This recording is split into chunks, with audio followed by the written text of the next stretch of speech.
Polisi membeberkan penangkapan Nia Ramadhani dan suami Ardi Bakri dalam kasus narkoba. Dari penjelasan polisi diketahui Nia Ramadhani ditangkap tidak bersama dengan Ardi Bakri. Polisi menangkap Nia Ramadhani terlebih dahulu, sementara Ardi Bakri menyerahkan diri ke Polres Metro Jakarta Pusat. Kabid Humas Polda Metro Jaya Kombes Yusri Yunus mengatakan ada 3 tersangka dalam perkara ini, yaitu ZN 43 tahun, sopir RA 31 tahun yaitu Ramadhani Ardiansah atau Nia Ramadhani, dan AAB 42 tahun atau Guna narkotika. Ardi Bakri.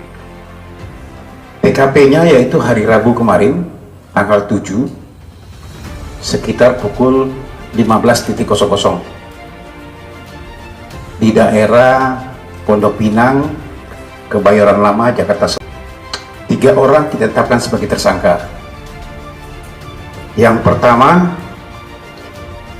inisialnya ZN. Ini laki-laki, umurnya 43 tahun. Dia adalah sopir, pekerjaannya setiap hari. Juga dia membantu di kediaman 2 tersangka lainnya. Yang kedua adalah inisialnya RA.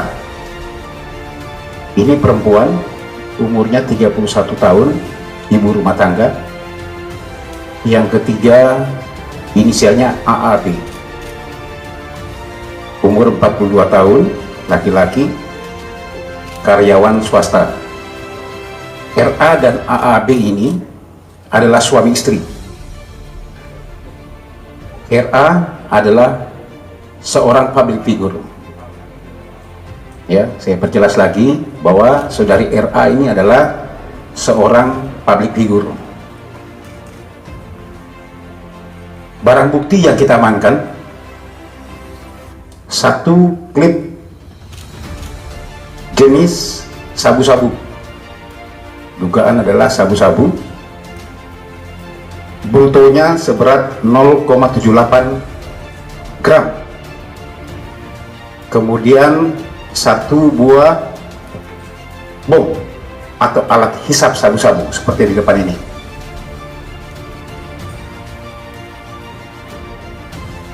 Kronologisnya, sekitar pukul 9 pagi, Sat Narkoba Polres Metro Jakarta Pusat, ya, langsung dipimpin oleh kanitnya, mendapatkan informasi, ya, bahwa saudari RA sering menggunakan memang sabu-sabu ini, yang bertempat tinggal di daerah Pondok Pinang atau Pondok Indah, Jakarta Selatan.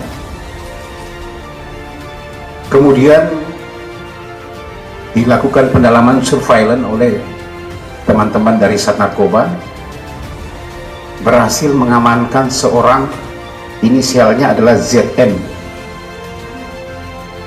ya,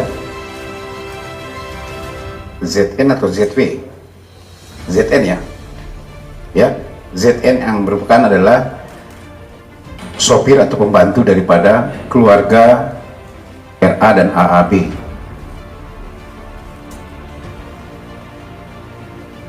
Pada saat dilakukan penggeledahan terhadap saudara ZN ini, ditemukan 1 klip narkotika jenis sabu-sabu.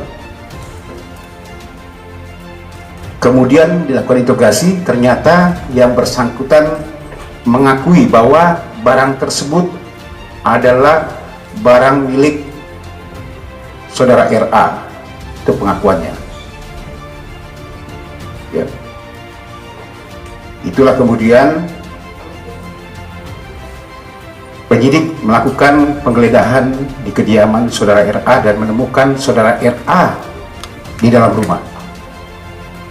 Hasil penggeledahan ditemukan lagi bom atau alat hisap sabu-sabu milik saudari RA. Kemudian dilakukan pendalaman dan mengakui bahwa juga suaminya saudara AAB juga mengisap bersama, menggunakan sabu-sabu ini bersama-sama. Tetapi pada saat di TKP, saudara AAB tidak ada. Sehingga saudara ZN dan RA dibawa ke Polres Metro Jakarta Pusat. Barulah setelah istrinya atau saudari RA menghubungi suaminya sore hari atau setelah maghrib setelah isya ya, jam 20, saudara AAB datang ke Polres Metro Jakarta Pusat untuk menyerahkan diri.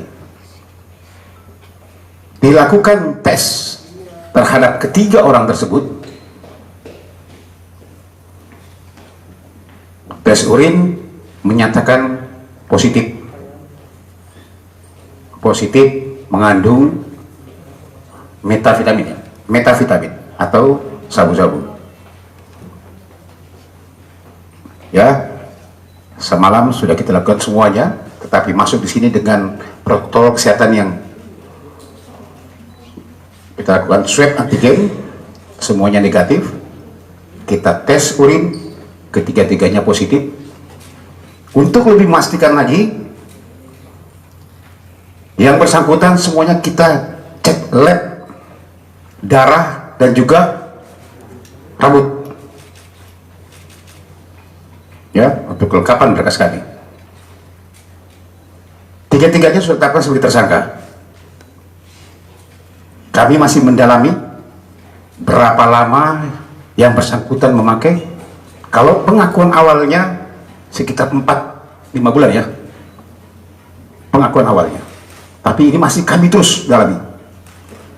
Kami akan cek betul, termasuk pemasuknya dari mana. Kami akan melakukan pengejaran. Karena teman pasti akan bertanya, apakah pemasuknya nanti untuk para artis? Makanya kami akan melakukan pengejaran. Dari mana dia membeli barang ini? Tim masih bergerak di lapangan. Nanti bagaimana perkembangan kasus ini akan kami sampaikan ke rekan-rekan semuanya. Ini mungkin yang perlu saya sampaikan ya kepada teman-teman semuanya. Mungkin ada tambahan, Pak Kapolres? Rekan-rekan sekalian, sebagaimana kita ketahui, kita dari kepolisian pada saat ini adalah berkonsentrasi terhadap penanganan COVID, operasi kemanusiaan, bencana nasional, pandemi global. Jadi fokus pada pelayanan pada masyarakat. Namun perlu dipahami juga, kami tidak lengah. Kami tidak lengah terhadap kejahatan narkotika ini. Rekan-rekan perlu ketahui, beberapa waktu yang lalu kita mengungkap kasus narkoba hampir 400 kilo, kemudian kami bergabung dengan Polda Metro Jaya, Satgas Polda Metro Jaya menjadi 1,1 ton. Ada satu kasus lagi yang belum kami ekspos yang barang buktinya cukup besar. Setelah ini akan kami ekspos lagi. Karena mengapa? Di saat pandemi ini hasil analisis kami, semua kejahatan-kejahatan lapangan yang itu nuansanya kekerasan, apakah itu begal, tawuran, setelah kita tes, ternyata mereka ini positif sabu. Dan spesifik lagi, positif sabu. Jadi tingkat fatalitasnya lebih tinggi korban. Oleh karenanya kami terus ada tim khusus yang tetap konsen terhadap narkotika ini. Kita memetakan bandar-bandar. Nah, salah satunya ini yang dilakukan oleh tim kemarin. Hasil penyelidikan kami menemukan seseorang, ya, dan setelah kita tangkap ternyata membawa barang bukti sejumlah ini. Tapi kami belum percaya. Akan kami selusuri terus, ya, dari mana dan bagaimana sindikasinya, berapa lama. Dan ternyata setelah diadakan surveillance, ternyata tertangkap atas nama tersangka RA ini. Jadi sekali lagi kami tekankan, ini penyelidikan belum selesai sampai di sini. Kita akan lebih kembangkan lagi. Jadi di sini rekan-rekan sekalian, pengalaman kami di saat kita menangani kasus COVID, kita lengah. Kemarin pengalaman hanya dalam waktu 22 hari kita bisa sita 1,1 ton sabu dan berasal dari satu daerah Boluchi di perbatasan Iran dan Pakistan. Justru di saat pandemi mereka datang karena kita lengah, kami tidak akan pernah lengah. Oleh karenanya untuk kasus yang ini kami nyatakan kami belum selesai penyelidikan. Kami yakinkan belum selesai. Saya kira itu yang perlu kami sampaikan, bahwa kita tetap perang terhadap narkoba di saat pandemi, di saat masyarakat panik, tiba-tiba kejahatan nanti meningkat ditambah lagi dengan stimulasi sabu, maka akan lebih brutal, lebih sadis dan lain sebagainya. Saya kira demikian, terima kasih. Terima kasih Pak Kapolres. Pasti teman-teman akan menanyakan juga apa motif daripada para pelaku-pelaku ini. Ya, kalau penyampaian awal memang di masa pandemi katanya gosok seperti ini, dia menggunakan, apalagi dia suami istri, kemudian juga dengan tekanan kerja yang banyak, itu alasan-alasan klasik. Tapi kami akan terus mendalami apa yang disampaikan Pak Kapolres. Betul, ini belum sampai di sini. Kami akan kejar terus. Ya, mudah-mudahan pemasuknya dapat. Apakah kemungkinan dia juga untuk para artis-artis atau public figure yang lain? Nanti kita tunggu hasilnya seperti apa. Ya, kami tidak akan berhenti, kami akan kejar terus. Ini mungkin teman-teman, silakan. Ada yang mau ditanyakan? Silakan. Masalah yang dikenakan, Pak? Di sini 127 di Undang-Undang Nomor 127 di Undang-Undang Nomor 35 tahun 2009. Ini masih awal karena kami masih baru saja. Kami akan dalami lagi nanti sambil kita melihat bagaimana jalannya nanti pengembangan daripada perkara ini. Oke? Kalau tadi disebutin cek rambut sama cek darah itu positif juga ketiganya. Ya, semuanya untuk memastikan lebih ini, untuk kelengkapan sebagai alat bukti kami. Ya? Oke? Berarti untuk yang dikatakan RK dan AKB, apakah bisa dikonfirmasi inisial ini, Pak? Ya. Apakah bisa dikonfirmasi inisial ini, Pak, namanya? Ada kode etik yang nanti Ade belajar dulu ya. Ya. Oke. Pembeliannya dengan nominal harga berapa? Pengakuan Persen. Harganya per satu klik begini itu 1,5 juta rupiah. Ya. Oke, teman-teman semuanya, terima kasih semuanya. Nanti perkembangan akan kami sampaikan kelanjutannya. Terima kasih. Assalamualaikum warahmatullahi wabarakatuh. Pak Kabit izin potong, Pak Kabit. BB-nya Pak Kabit. foto BB, foto BB. HP.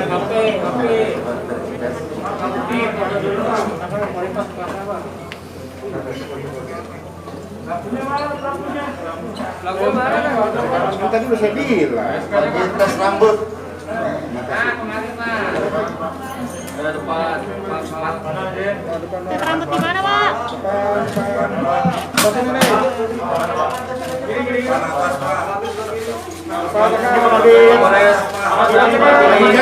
Langsung jadi. Langsung jadi kan? Jadi langsung jadi.